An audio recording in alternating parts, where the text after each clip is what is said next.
A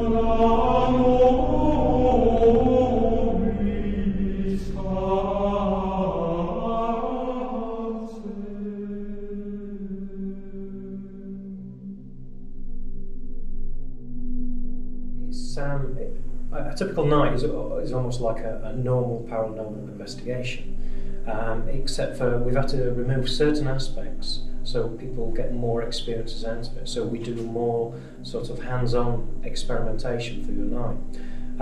Typically we have mediums, clairvoyants, psychic artists there. We also have paranormal investigators there. And basically it's you versus the location and its ghosts. We take you there, we tell you all about the history, we tell you all about the things that have happened there, and then we do a number of workshops to teach you how to use the latest ghost hunting equipment, and also as well is how mediums work and how they work within a location. We then split you up into very small little groups, place you into the small haunted areas and see how it kicks off. And that's when the fun starts. Is it true that York's the most haunted city in Europe? Oh, absolutely.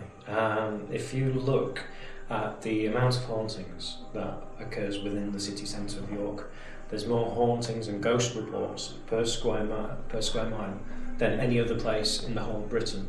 Let's not forget that York is one of the oldest cities in Britain. We've had Roman foundation here, we've had Anglo-Saxon, and we've also got Viking. So what we have here is 3 stages of habitation leading up to modern day. Also as well is cutting straight the way through York is a major ley line that begins from the York Minster, leads through 2 churches and finishes around Clifford's Tower, and that cuts all the way through. And what we've done through research is actually found that a lot of the hauntings cluster around there. And the location you're at here tonight, Otherworld, is actually just at the side of the ley line. And that's why York is so haunted. It's got so many old buildings.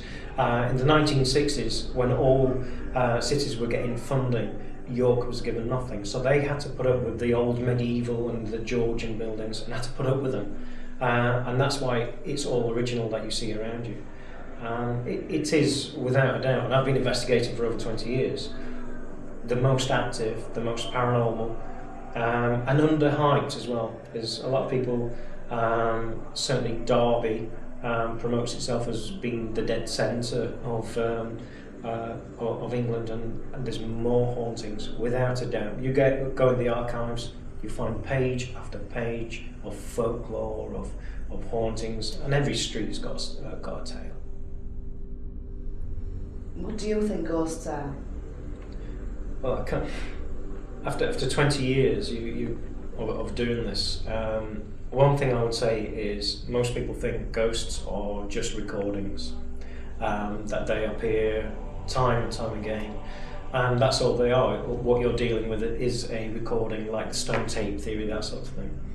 But what keeps me interested is this little bit of intelligence that keeps appearing. You can rule out something like 96% of all ghosts and hauntings. Usually you find out that there's normally it's either a misinterpretation, you find out that the pipes are rattling, or there's something, that's quite common and down to earth. You're then left with this kind of 4% that seems to show that whatever we're dealing with seems to have an intelligence, and it's that what keeps me going.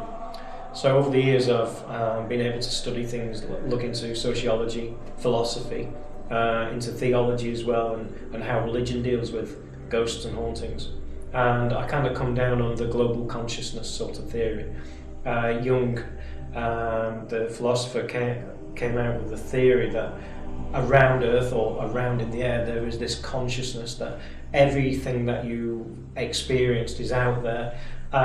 Some of the Victorian spiritualists called it the Akashic records, and that you can log into this and download the information. I think that's what's happening, is when mediums are walking around a location, they're not actually kind of in tune with a spirit, a physical spirit stood there, but they're actually, it's a way of interfacing with this global consciousness, that you're able to access the information through what they think is a spirit.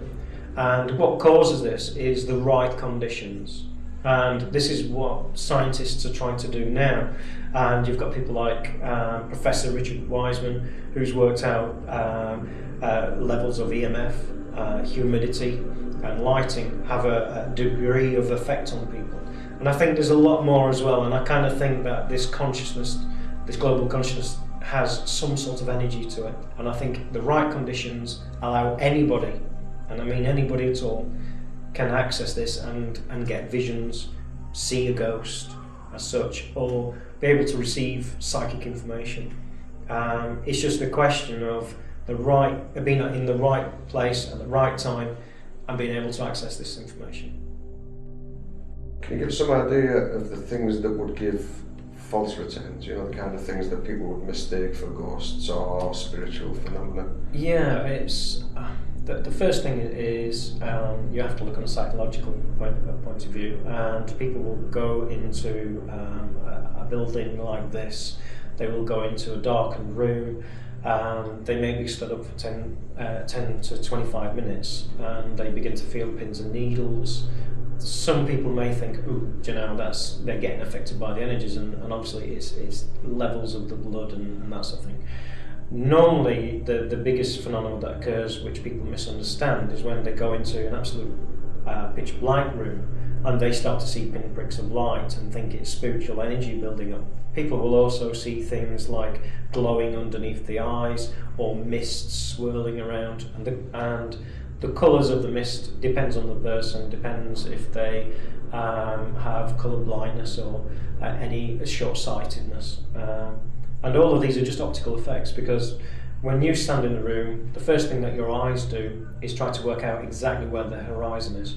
So you will actually feel off balance. So you've probably heard people say, I've gone into this room, I feel a bit woozy, I feel a bit sick. It's not because they're sensing any ghosts or spirits, it's purely and simple that they've not been able to find the horizon of exactly where the room is.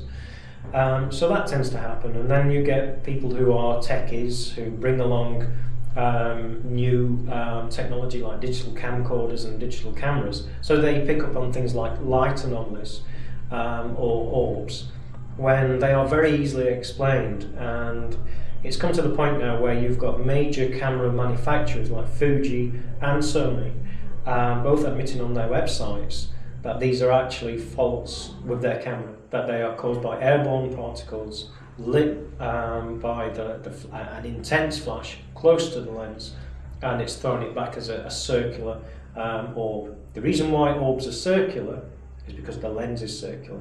If the lens was square, you would have square orbs. And the problem is you've in the last 3 years you've got a lot of experts who've not actually delved into this, and we gave out a technical sheet on orbs, and this must have been about 7-8 years ago, and we was contacted by somebody who said, "You're wrong, absolute nonsense, orbs are spiritual energy." And he said, I take photographs of red orbs because I deal with angry ghosts.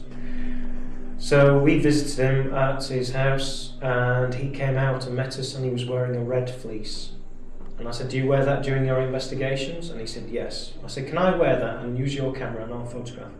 And I photographed, and it was full of red orbs. Any airborne particle. Everybody says orbs are dust. No, they're not. They're any airborne particle. Dandruff, dust, flies, you name it, and it will cause that to happen. Rain. That is an orb. And light anomalies, as they're nicknamed now, they're exactly the same.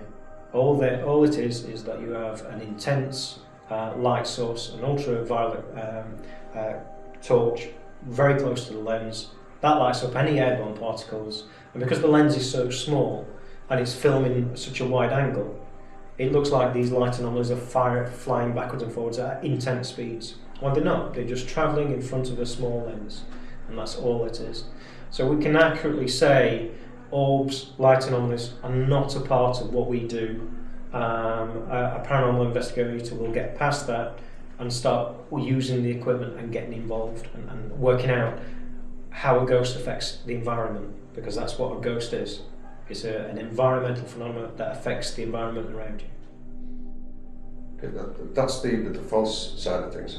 In your mind, how would you determine what is real, what would be a real experience or a real ghost, if you like. Well, what confirms it to me is, and certainly through Fright Nights or past investigations, is the only way you can understand, you can work out that somebody is having a real experience is through research.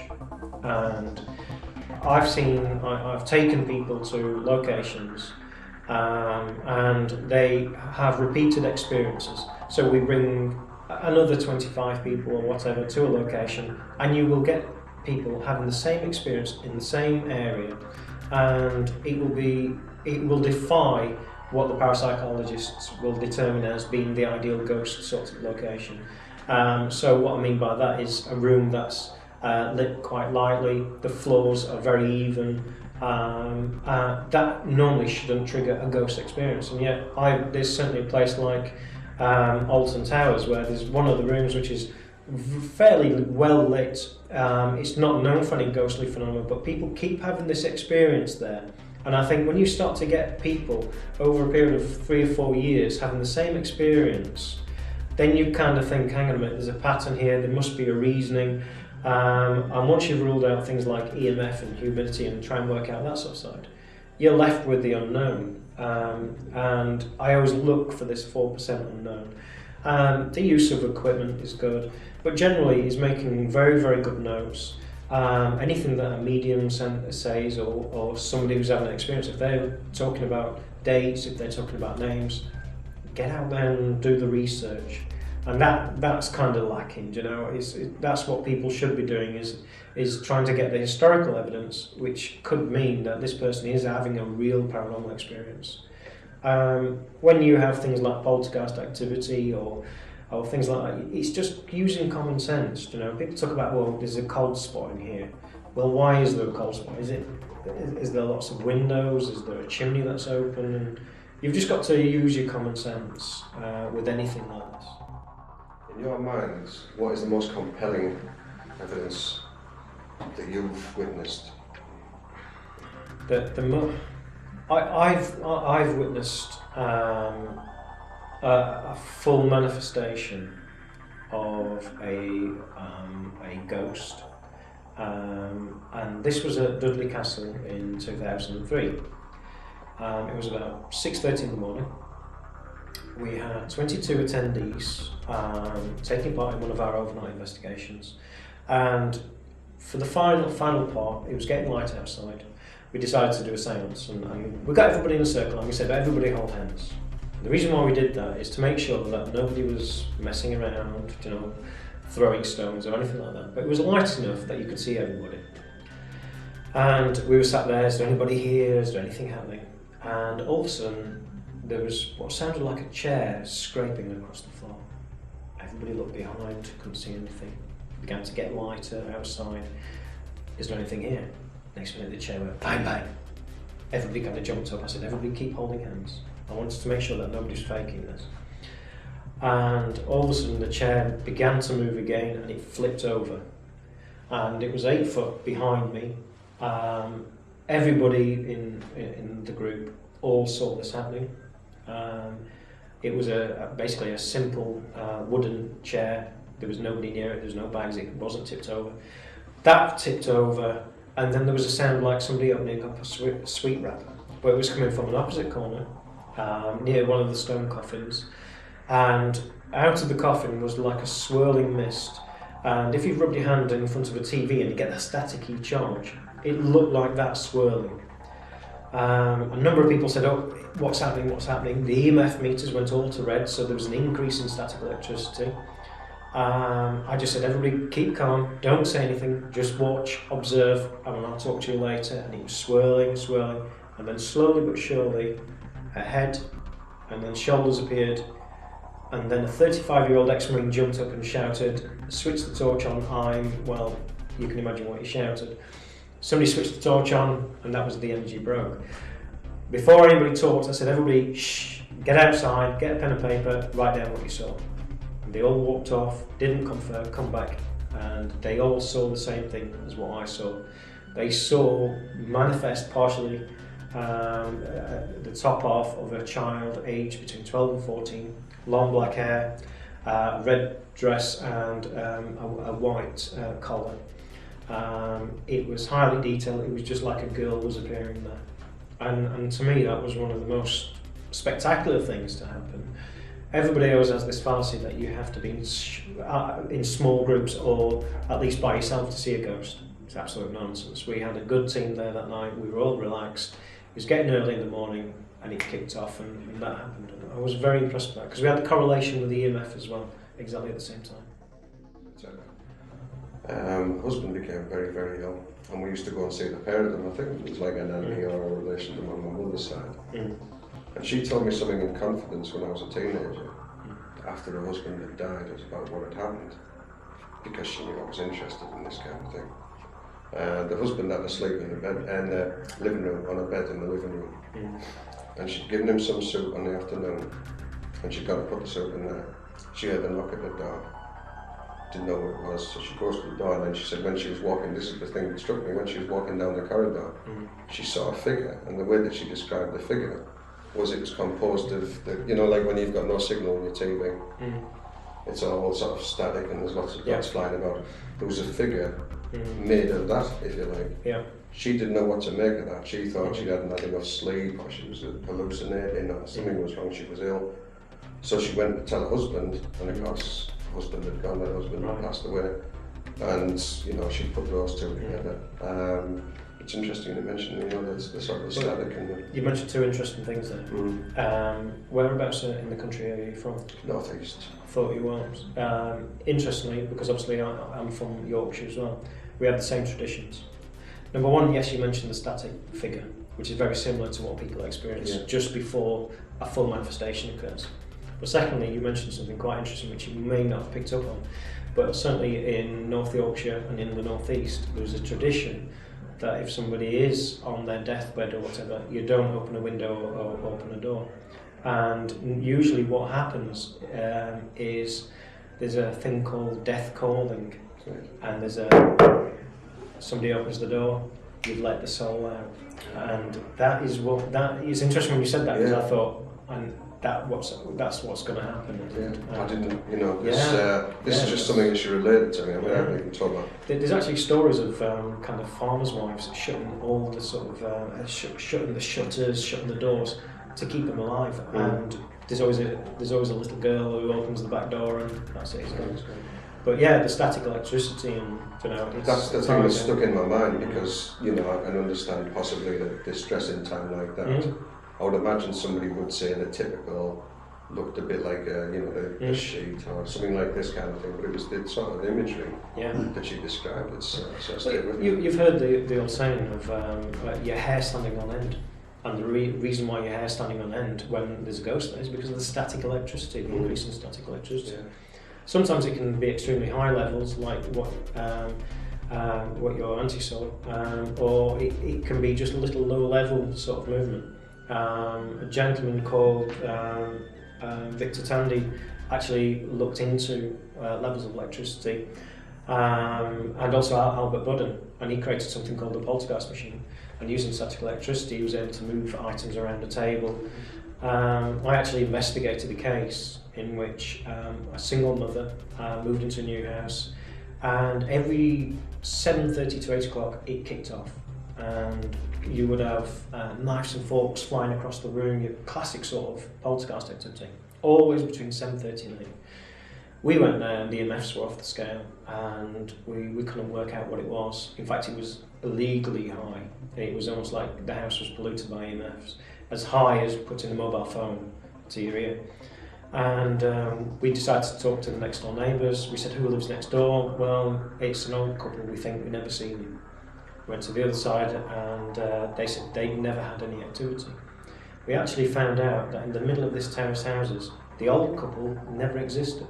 It was in fact a Yorkshire Electricity Board generator, and that was causing a paranormal activity.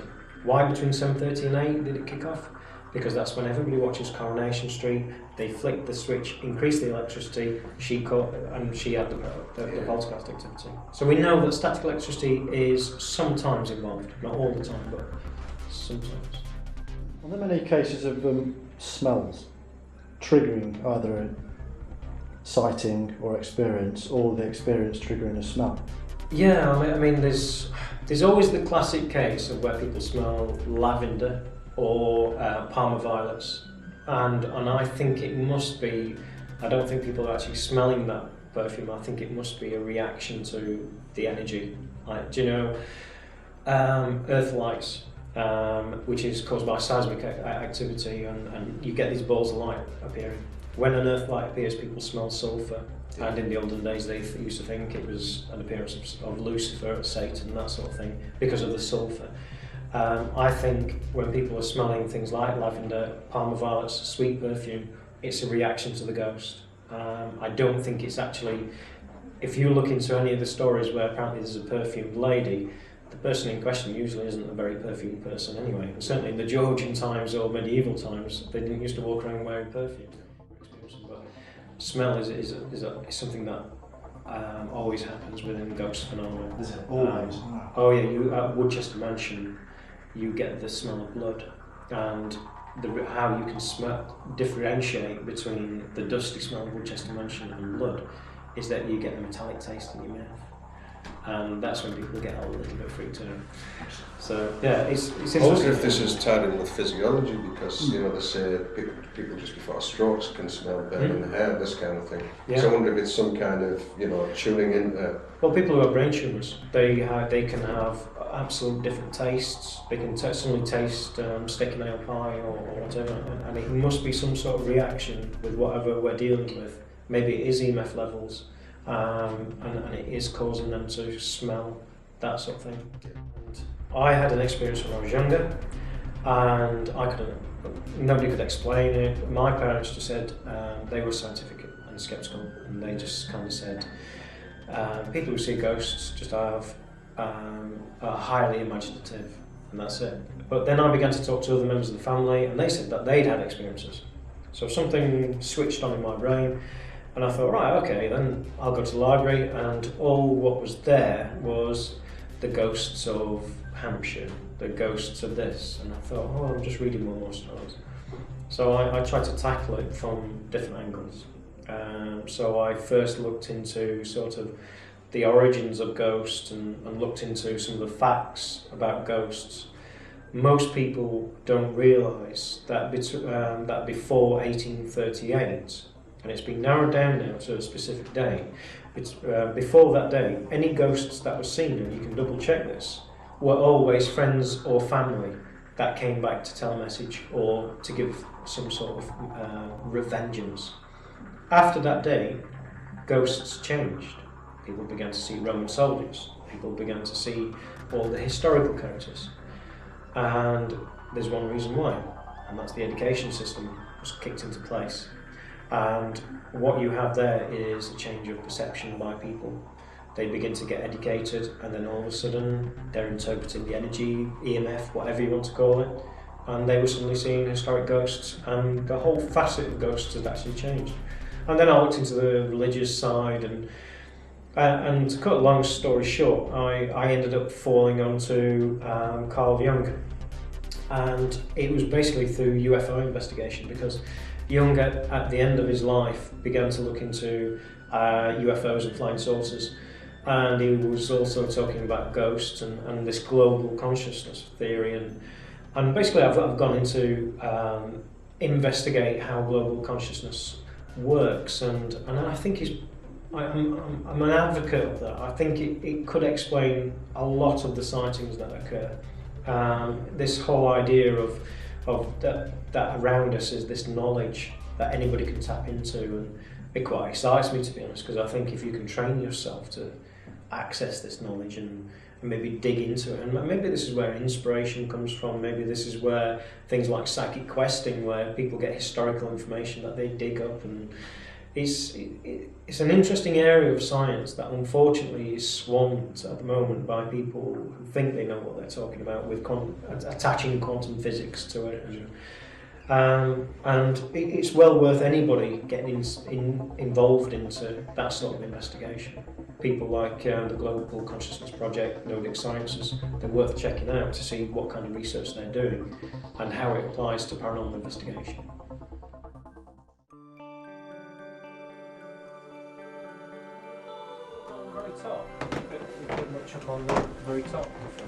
Any logs in it? No. Do you know the attic? Do you want to go in there? See what sort of things you do there. Can you just? All I would say is it's very low ceiling, and you've got to lean over. Forward. Oh, over to the There you are. So just take your time. This is how they built medieval buildings, basically. You know, just added little sections here and there.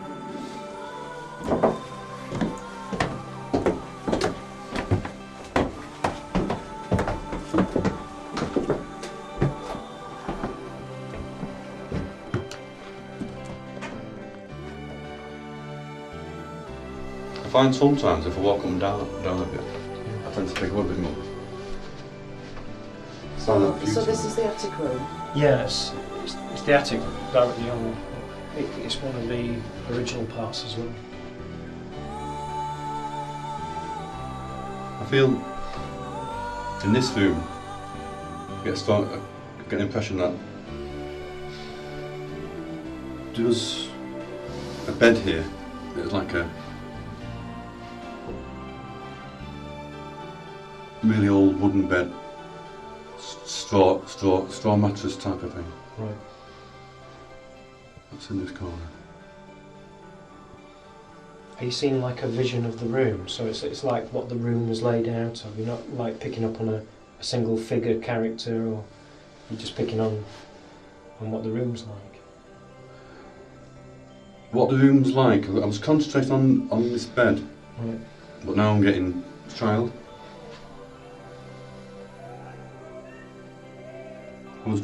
My attention was drawn to the child. It was like my attention was there, and then all of a sudden I was drawn to this child. Is she aware of us? Don't feel she is.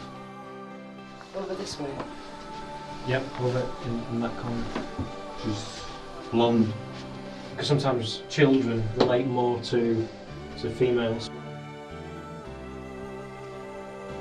Quite a pretty child actually. She's long, flowing hair, like curly, locky. Nice hair. She's sat down. She's like crouching down like that. Is she aware of us then? Is she kind of aware that Angie's stood next to her? No, I don't feel like she's aware of us. Right. So it's like a recording. So. Yeah. She's just sat there. I don't feel like she's a happy child. Do you think it's? You're saying that she's not a happy child. So do you think the room feels quite depressive or sad or? It's like I'm getting the impression that she's been scolded. When I say scolded, she's been told off. Right. Yeah. She's sulking really. It's actually interesting that you're picking a child up in here, because originally this room we used to use it as like a storeroom, and just there is a bookcase that used to be full of antiques and our books, and we used to come in the morning. It used to be thrown all over the floor, and other mediums used to say it's a child playing. And we used to think it was like a child having a bit of a tantrum, throwing them on the floor. I was going to say a tantrum actually. She's been told off. She's been told off. You know, she's.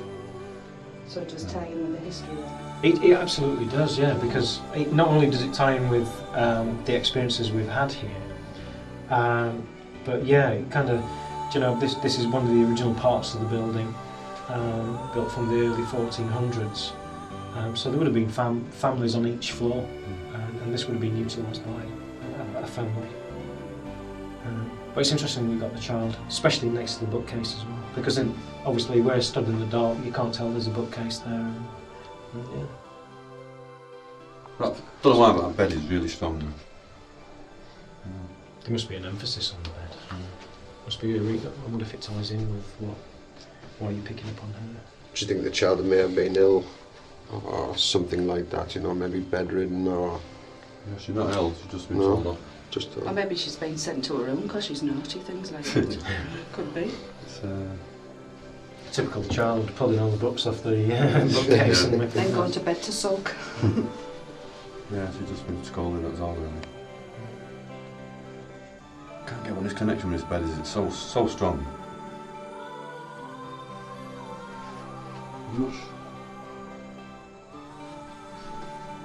I'm not sure if she's been scolded actually.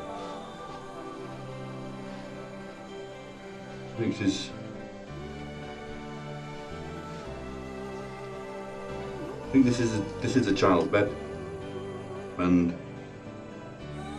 I feel that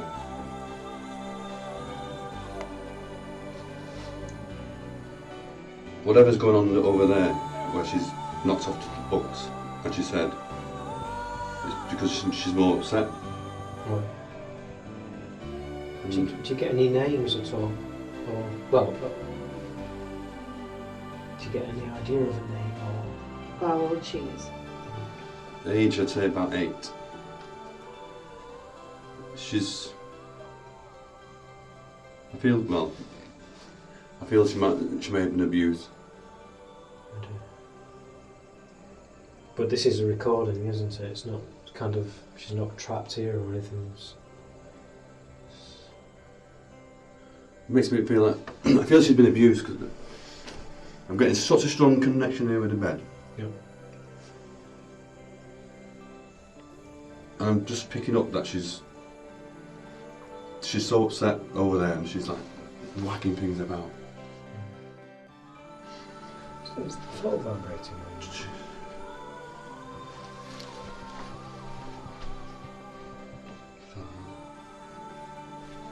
I feel quite strange in here now. It's like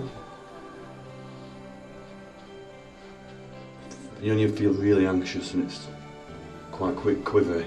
Yeah. I'm starting to feel a bit like that. Mm. Feels a bit sicky, doesn't it? Do you know, kind of feeling good. And it's coming. Do you know when said when she's not aware of us? Yeah. I'm not sure she may be.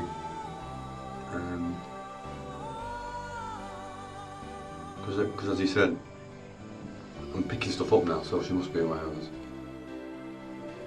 It does actually feel like a change of atmosphere in here. Yeah. Do you know like what you were saying, Andrew? It's kind Yes. of, it's kind of, it's gone from, I actually felt quite relaxed in here, but it's kind of... Now I'm feeling a bit anxious. Yeah. I don't want to go into too much detail really, but I feel somebody's holding her head down. I think it's a father.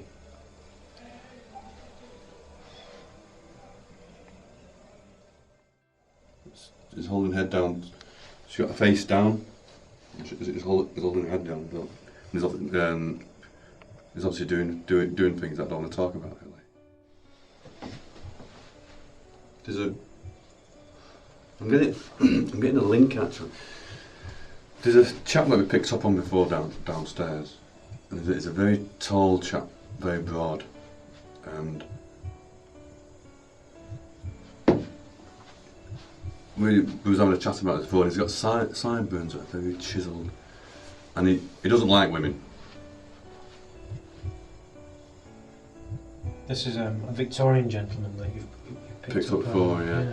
The way I can describe him really, you know these old Heathcliff movies, it's like a gentleman dressed out for riding really, right? Riding gear on basically.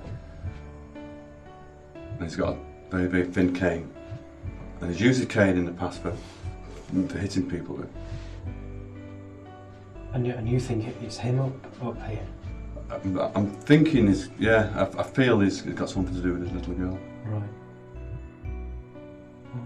The character that you're describing, we've had mediums pick up on him before, kind of stamping up and down the staircase, and people who've stayed here have also heard the footsteps, and kind of they've walked right up to where the seance room is, and people have opened the door and the footsteps have disappeared. Yeah, he's a very big, broad chap, isn't But yeah, that kind of fits in with what we've had. Where was it you've picked up in the basement? Well, whilst we're waiting for crew, it was downstairs in the basement. Right. And he was tuning in there, and He really doesn't like women. He's got a very, very stern face. His like eyes are dark, bushy eyebrows. Like I say, dark, sideburn, very chiseled, broad chin. And women are not on his level. Do you know why? They're inferior. Inferior. Sorry for saying that afterwards, but It's okay. this is what this. Yeah. Yeah. He just doesn't like women. And I think he's responsible for abusing his child. I think it's his child. Is he not with us now? Is this like a scene that you're seeing, but he's the ghost of this person or the spirit? Is he not with us at this moment? No, he's not with us now. No. I don't think he's far behind. He's one. I think when we was in the basement before, because we was all tuned into him, he did join us. At one time he faded away, but then he joined us again. I think at the moment he's just observing, he's just staying behind. I feel like he's on the stairs at the moment. Should we go out and see? Yeah. We can pick that up.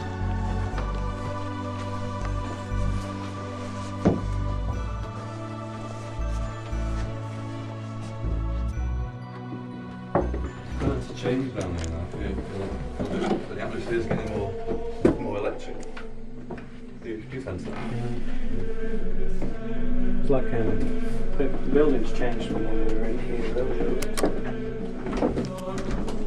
It's by the soundtrack.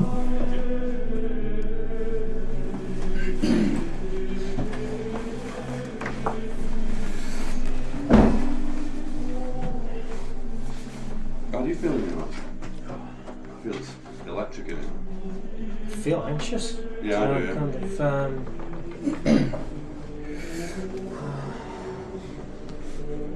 I mean, I've had weird experiences in here, but it feels like that at the moment. We're going to try and tune into him if we can. Is there anything we need to do?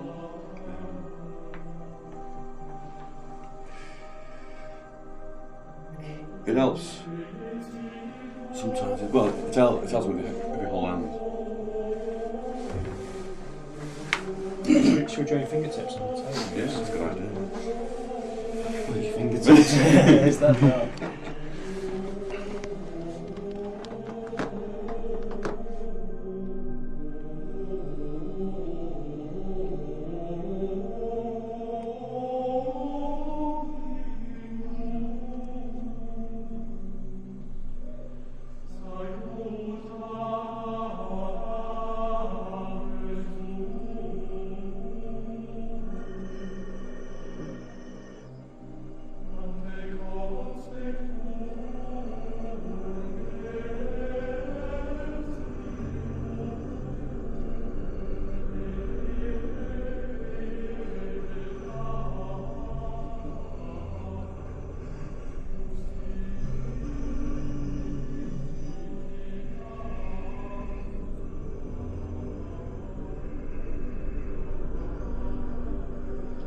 John is going into a semi-trance state there. Okay. Just to see if he can. When I've worked with John before, you know, he goes into a trance state just to see if he can pull through more information, or sometimes he actually goes into full trance. I feel that I haven't got a name for him still. He's next to you, Martin, but he's more further over. It's about, to your right hand side is about 6 feet away. You mean left hand? Left hand, sorry. Yeah. Left hand side is about 6 feet away, I think. And this is the same man from the attic.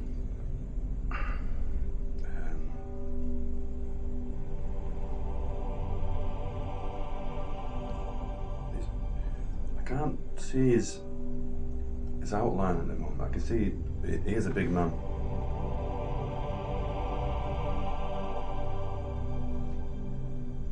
He's got a top hat on. He's very interested in the camera. Is he actually looking at the camera now? He's looking at it now. Try swinging the camera on for and see if. We've also got observers outside the door. Are they part of the family? What do you think? I feel we got two male figures who were here before, actually. We've got two male figures outside the door on the other side. Can you ask them to knock on the door or to do something? Can the energies on the other side of the door, can you knock? Can you make us a noise? On the door or somewhere in the building, can you make a noise to prove that you hear us?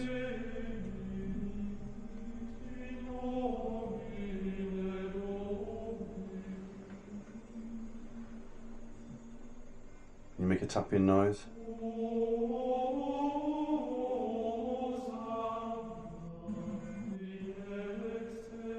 Did you hear something? I heard something there. It's not anybody here, is it? No. No? I think, well, it certainly was. It came from over where Phil is. Yeah, I thought it was. Phil, are you hungry? They're like, I'm more interested in the two men outside the door now. They're like guardians. Of this man. There's something to do with this man. When I was downstairs earlier, they were interested in what was going on in one of the rooms below. It was actually with you guys again, really. You were talking to Martin before, and he was taking interest in you. Right. There was two, I'm referring to as guardians on the other side of the door, and then there was a third man on the top of the stairs, and I feel the third man on the top of the stairs is the man that's inside here now.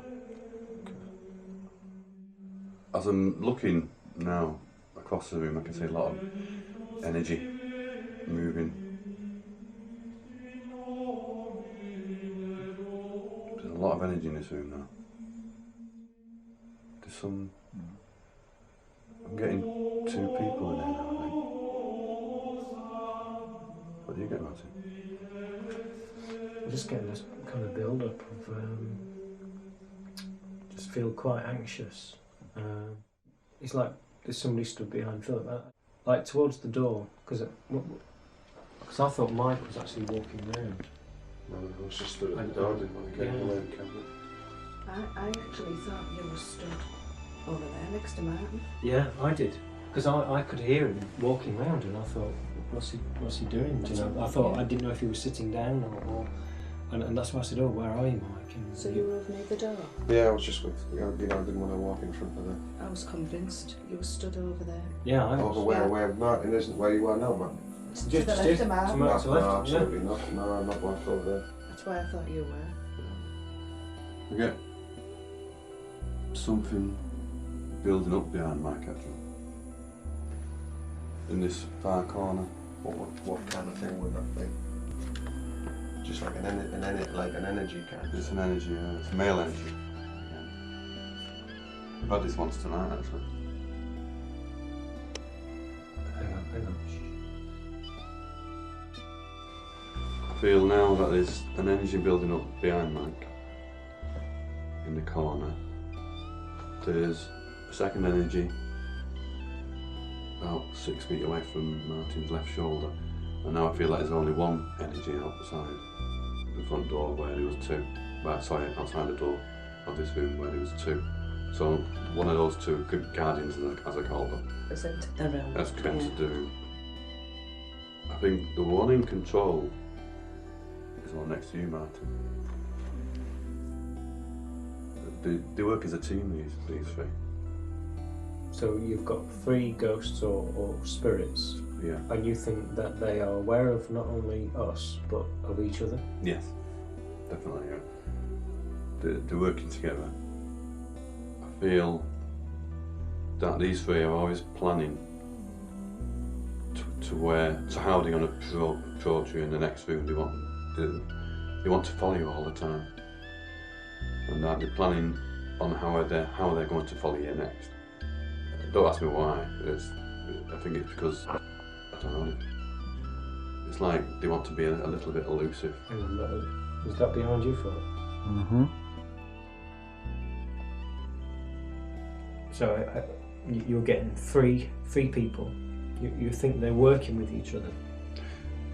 Yeah, I think they're working with each other. I've not got them now at the moment. Can I just say something again? I can feel my chair moving. The only way I can describe it is if, you know, I could feel a vibration through your hand. you know, like how can I describe it? You know, like when a train goes past, Yeah. and you can feel it in your feet. It's like that, but under my bum. I think they've moved on. I think they're going down the stairs.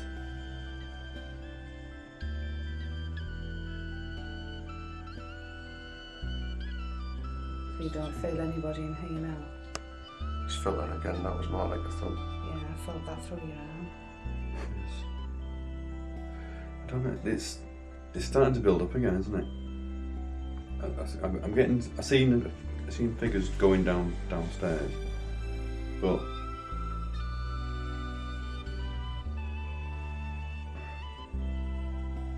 back of my hands feel tingly, a bit tingly. So this kind of energy's building up. Yeah, something here. Definitely. Can feel it in the chair.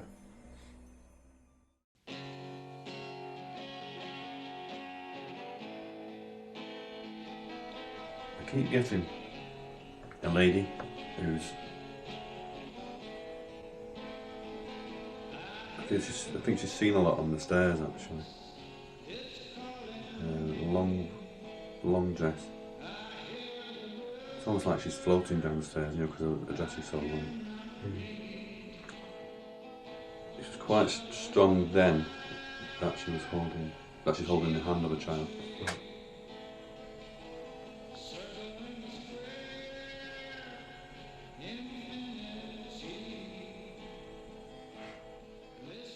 Is directing his attention to Janice at the moment.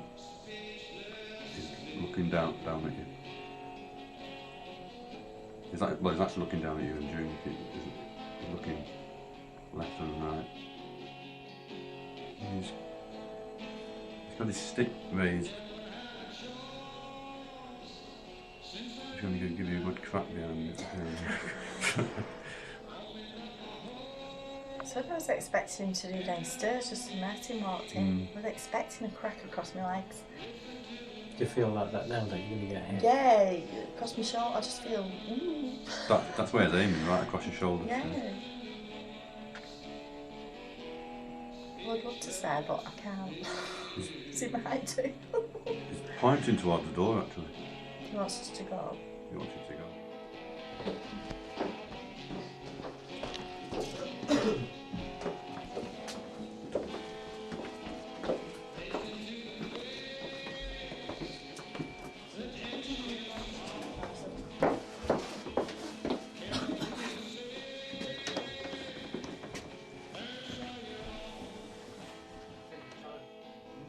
What we're going to do now is to send energy around the circle. And how we do that is imagine a really bright crystalline light of ball above you in the middle of the circle. Draw the energy in through the middle of your forehead. Once you've drawn the energy in, visualise that energy going down your right arm, and then the person to your right will take up the energy to the right and send it down the right and the left, and so on until they complete a circle of crystalline light, bright light. Just draw that energy, keep it going. Send it around the circle.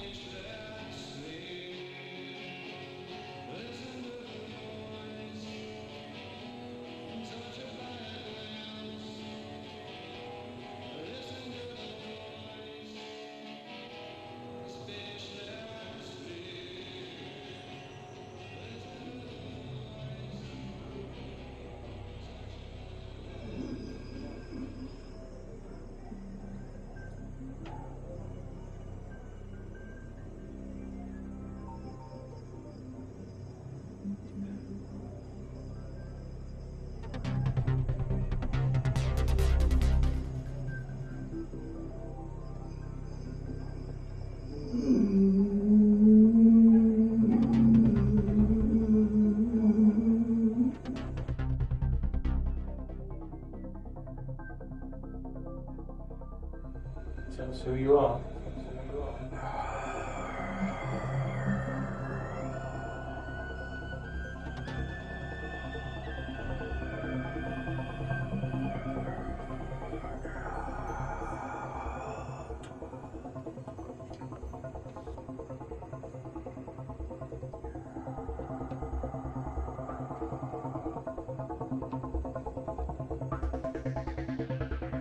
Tell us your name. Tell us who you are. Please speak to us.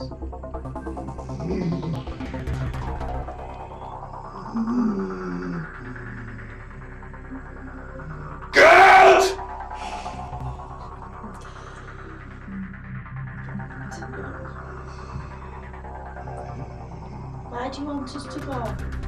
You hear the knock upstairs? It's an empty shop. Is it all of us who want to leave?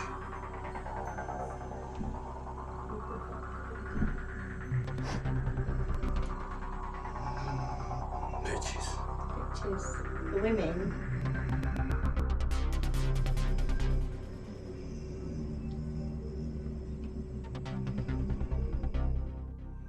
Tell me who you are. Can you give me a name, a year?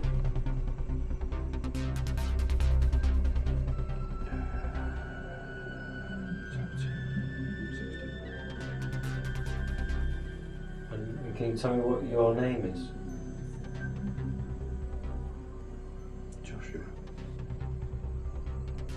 And what's your last name? Just Joshua.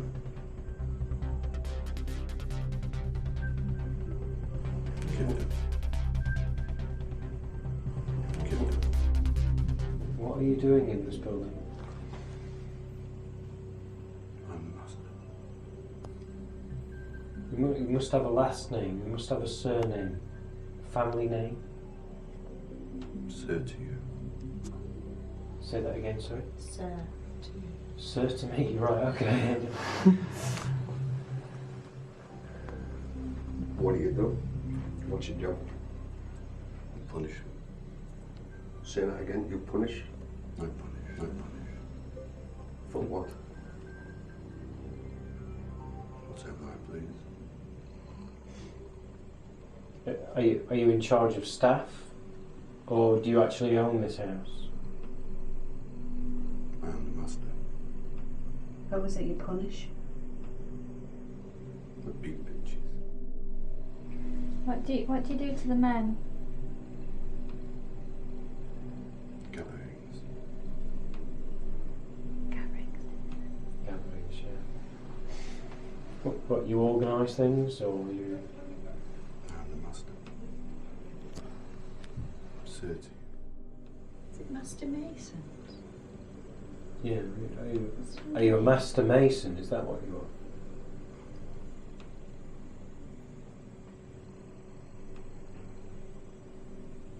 No. Are you just the master? I'm the master. But what are you a master of? Little girl. Little girl. Are you married to this lady? Yes. Do you hit her? Yes.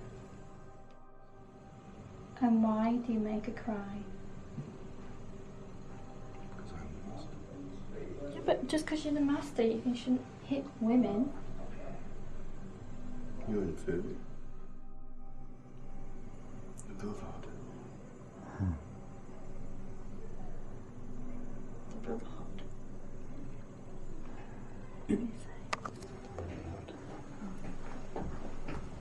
That's the church you go to.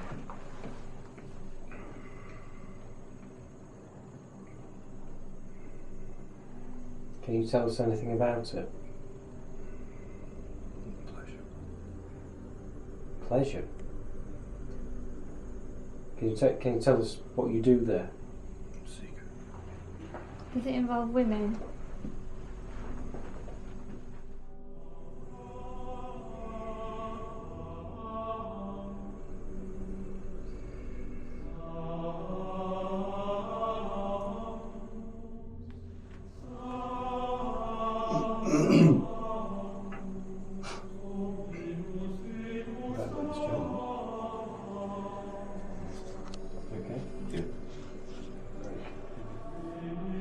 Was it a situation that you was in a trance because you shouted out, or was he just communicating straight through you?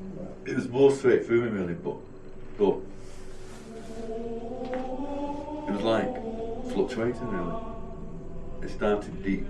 You know when you get deep? Yeah. It started like that.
Otherworld can be found at Stonegate, which was one of the original Roman roads leading into the heart of York. 35 Stonegate has over 2,000 years of history, and the house itself has witnessed life in York for over 500 years. In the last years of the medieval period, the site was owned by the Brahmin monastery. In 1482, the house came into the possession of Francis Hildyard. For the next 200 years, the house became booksellers and later a publishing house named The Sign of the Bible, and the hanging wooden Bible over the front door has remained a feature of Stonegate ever since. In September 1835, Princess Victoria, later Queen, visited the shop and even took tea in the back parlour of the bookshop. She distinguished them as printsellers by royal appointment. By 1873, the future of the house looked doubtful, since the last printseller, Robert Sunter, had died with no heir. A new chapter of the house's history began when John Ward Knowles purchased the house and began to renovate and reorganise the house. It became the Knowles family home for the next 120 years. The house also became the hub of artistic activity, with Knowles' interest in photography and stained glass, which he created and renovated. Many of the windows within 35 Stonegate are still stained glass and in excellent condition. John Ward Knowles lived and worked here until his death at the age of 93, and his sons continued the business until 1953. Otherworld is a striking medieval building with a warren of rooms varying in size, style and use. Walks through its corridors are a journey through time, from 1400s to Georgian to late Victorian. With over 1,000 years of history on its site, it's no surprise that it's renowned for being haunted.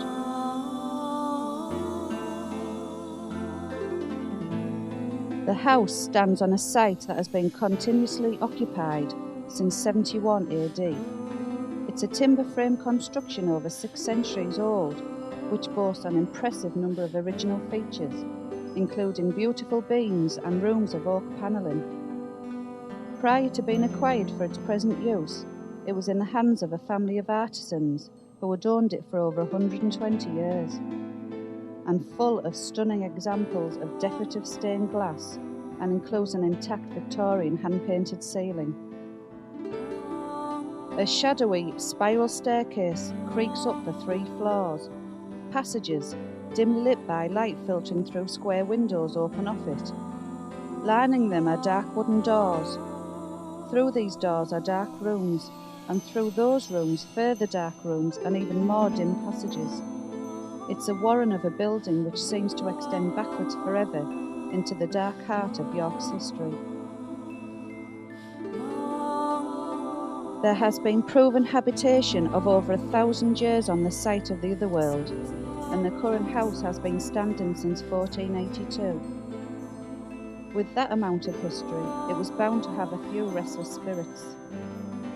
Probably its most famous ghost is that of Tom, who was said to linger in the seance room on the 2nd floor.